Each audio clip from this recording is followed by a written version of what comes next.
Do not let this happen to you before you learn to take precaution, because the victim in this very video today, he has lost all his credit scores gone in the UK. It could happen in any other country, but you have to learn from this story. This is why I'm bringing it here for every one of us. Credit to Fraud TV. This is where I found this story this morning, where the victim narrated everything that happened to him when he was new in the UK. It is important we keep learning from others' mistakes, not to fall victim to the same circumstance. This guy can no longer get mortgage in the UK. His credit score is absolutely zero. He can't even open a bank account in any of the accounts, popular bank accounts here in the UK. So it's a big struggle for him. This particular incident happened to someone I dined and wined with here in the UK about 2 years ago. His friend called him to say he would send a huge amount of money into his account, about £5,000 or thereabout. He said, okay, send it. Trusted friend. They worked in Nigeria together. They are here in the UK. Both are professional colleagues. And this guy sent the money. Within some minutes, the guy sent a different account number and said, transfer this money into that account. He was like, why not transfer this directly to your account? He said, no, send it to this account. Before you know it, the bank blocked this person's account. And they started investigation. It took him 2 to 3 weeks before they were able to ratify that and unblock his account again. Possibly he was lucky, maybe because they've looked at it. He is a professional in this country, and the person that sent the money into his account is also a professional. But the bank, the investigative team, they were asking the question, why didn't he? This your colleague has 3 different accounts in the UK. Why didn't he move that money into one of his accounts instead of using you as a third party to transfer that money? So it was a big thing that this person could not explain, because you overtrusted his friend. They dine and wine, they gist and chat, they gossip together. So he had no reason to suspect anything was fishy until this happened to him. Now, seeing this story I will put out here for every one of us to listen to today, I think I would go back to ask this person to please go check. I think it's called CIC, the Criminal Investigative Tenge in the UK, to see if his name is there, because this guy did not even know. You will see what the police told him when he went to the police. The police could not even help him to, restore his image or his status. His name has been entered into the fraudulent Keneko in the UK. He could not even get car loan, mortgage, wahala. So guys, listen to him, and then we keep learning. Shine your eyes well.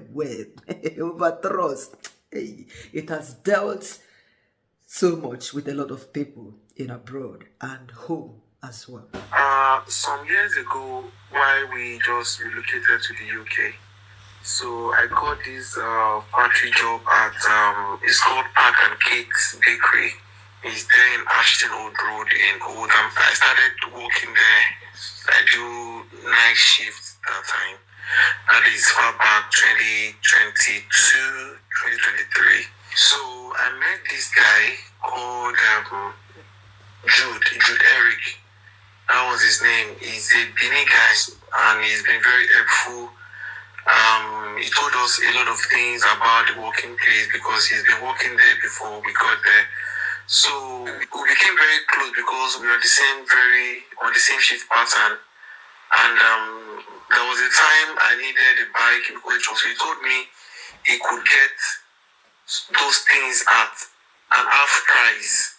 And I just came to the country. So I was like, okay, he's been staying here for so long and he could get all those things. So to cut the long story short, this electric bike from him, I was paying him instrumentally. And because my wife was also schooling then, he said he could get me a laptop and I'll be paying him instrumentally, which I also got the laptop from him. Then I paid him instrumentally just like I promised him. So early 2023, when I later got a permanent job in one hospital at Warrington. I left the working place. I left that factory. But we're still communicating together. That is myself and Jude. We're still seeing each other. Like sometimes when I'm free, most times we chat on phone. But when I started the healthcare assistant work fully, we were unable to see each other, so we chat sometimes when we are available. So to cut the long story short, there was a time he called me that he needed my assistance. That he needed my account details. A friend of him wanted to send him money, and he needs my account to just get the money and I'll give it to him. I assisted him because I was like, oh, this has been a wonderful guy to me when we're still working together. So I sent him my account details. I was using Barclays then, so I sent him my account details. Later, he told me that the money is from international, whatever, not from the UK, that he would need my IBAN. He was one that even told me how to get the IBAN stuff. I trusted him and rest of them, so I gave him every details he needed. So some days later, I saw a transfer of 1,006, around that figure, 1,650 into my Barclays account. Then he told me I should help him get the money.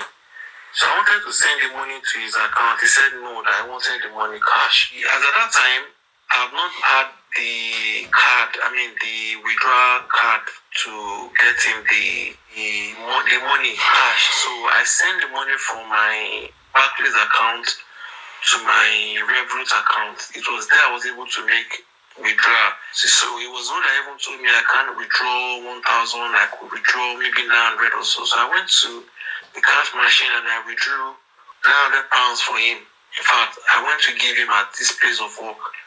So that night he started pressurizing me, telling me he needs the money the next day, blah blah blah blah blah. The next day I woke up very late. I drove to work because I stay in Manchester and my working place is at Warrington. So that afternoon, before my break, I saw loads of his missed calls saying he wants his money. To cut the long story short, as at the time, he said he wants cash. I told him that you never told me you wanted cash. So why are you pressurizing me that you wanted cash now?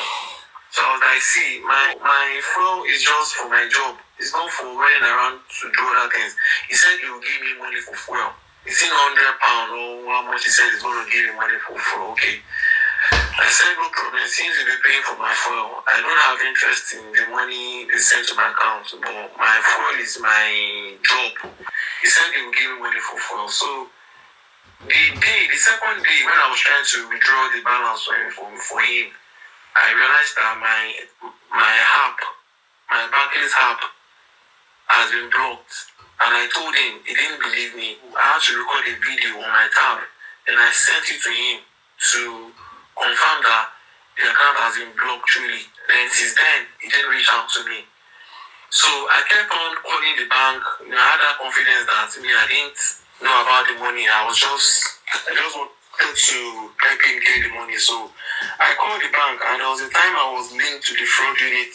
And they started asking me questions that who was the money. They started asking a whole lot of questions. I told them, because he was the guy that was talking to me. I told him that I just wanted to help the guy. I just gave my account to the guy, and that's just I don't know who owns the money. I don't know who sent the money. I don't know anything about it. I was just doing an assistance with them. So fast forward to a very long time, I didn't hear anything. They didn't get back to me. I didn't know what the bank was doing. So I became so restless. I don't know what the bank would do. I don't know what I've gotten myself into. Since the bank has linked me to the fraud unit, so I became so restless because I think it is something else. So fast forward to one day when I wasn't having peace. So I decided to go to the bank and to know what happened. So I went to Barclays Bank. So when I got to Barclays Bank that day, I even went there with my son. I was like, see, today, even if they want to carry me, let them carry me and my son together. So I went to bank with my son. I took the card and many other things are proofs that shows I'm the owner of the account. On getting there that day, I asked them, I told them what happened that I know on my side. They didn't tell me anything that happened. They didn't tell me, the story from their own side. They didn't tell me. All they did was just to destroy my card. They blocked my account and they told me that I won't be able to use Barclays Bank again for life. That I've been banned or barred or whatever from using their facilities. So since they did not arrest me or do anything further that day, I thought the whole thing was over. Until some months after, when I have tried so many banks and I realized that something has happened. I wanted to go to a company to collect a car. I wasn't qualified to do it. I don't know what has happened. So when I also tried to use NatWest, so it was NatWest that told me so many things that might have happened and what I could do to know why I am being refused from opening the bank. So there is this bank also, nationwide. So in fact, for nationwide, they have even sent me so many things. But before the card, everything I would need for the account could get to me, they had already blocked the account again. Blacklisted. So I was referred to CIFA, FCIFAS, if that's how it is pronounced. It's criminal investigation, fraud, whatever. So I was linked to that. That big mess, bro. When I went to the website, I gave them my information and the rest of them. Lo and behold, I was registered as a third-party fraud facilitator or something like that. I was shocked on seeing that, and I called Jude, what happened? Who owns that money you sent to my account? What have you done? I asked you, hope this money is not fraud or is not anything criminal. You told me no. What you did was to start cursing me, started threatening me. The day I bought that laptop, the laptop I bought from him initially, he took the laptop to my house, so he knows my house. At least somebody that wants to give somebody instrumentally. He will want to know my house so that I will not take his laptop and run away. So he came to my house, and after the whole thing, after I know that I've been into a very big problem, I called Jude, and all he did was to curse me. He started saying he's going to come to my house, he's going to kill my children, he's going to beat a whole lot of me, he's going to do this. I mean, I just came to the country. I was so naive, I was so scared. I was like, see, instead of me bringing my family into this whole shit, let me just let the whole thing die down. And ever since then, in fact, I've even made efforts to go to Manchester Police Headquarters.